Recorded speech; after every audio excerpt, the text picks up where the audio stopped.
देवता स्वर्ग में रहते हैं, दानव पाताल में और मनुष्य पृथ्वी पर। तो फिर क्यों संगीत?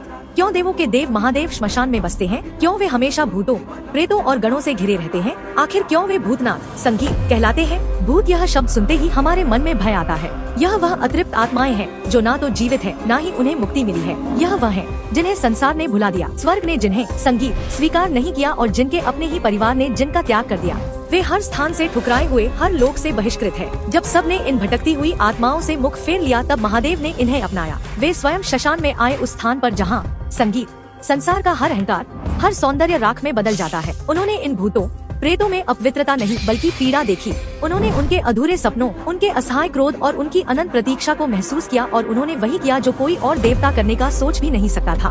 उन्होंने इन ठुकराए हुए को अपना परिवार बना लिया। वे इनके स्वामी बने, इनके नाथ बने। उन्होंने इन्हें अपनी सेना, अपने गण के रूप में सम्मान दिया। संगीत संस्कृत में भूत का एक अर्थ जो बीत चुका है, अतीत भी होता है। महादेव भूतनाथ है क्योंकि वे अतीत के भी स्वामी हैं। वे कर्म और काल के हर बंधन से परे हैं। और भूत का अर्थ संगीत पंच तत्व, पृथ्वी, जल, अग्नि, वायु, आकाश भी है, जिनसे यह पूरी सृष्टि बनी है। संगीत भूतनाथ के रूप में वे इन पंच तत्वों के भी अधिपति हैं। इसलिए भूतनाथ की पदवी डरावनी नहीं बल्कि उनकी परम करुणा और सार्वभौमिकता का संगीत प्रतीक है। यह इस बात की घोषणा है कि महादेव का हृदय इतना विशाल है कि उसमें उनके लिए भी स्थान है जिन्हें कहीं और कोई स्थान संगीत नहीं मिलता। वे हमें याद दिलाते हैं कि मृत्यु के बाद सब बराबर हैं। राजा और रंक, देवता और भूत सब अंत में उन्हीं की शरण में आते हैं, उस महायोगी के सम्मान में जो ठुकराए हुए को भी गले लगाते हैं। कमेंट्स में जय भूतनाथ महादेव अवश्य लिखें।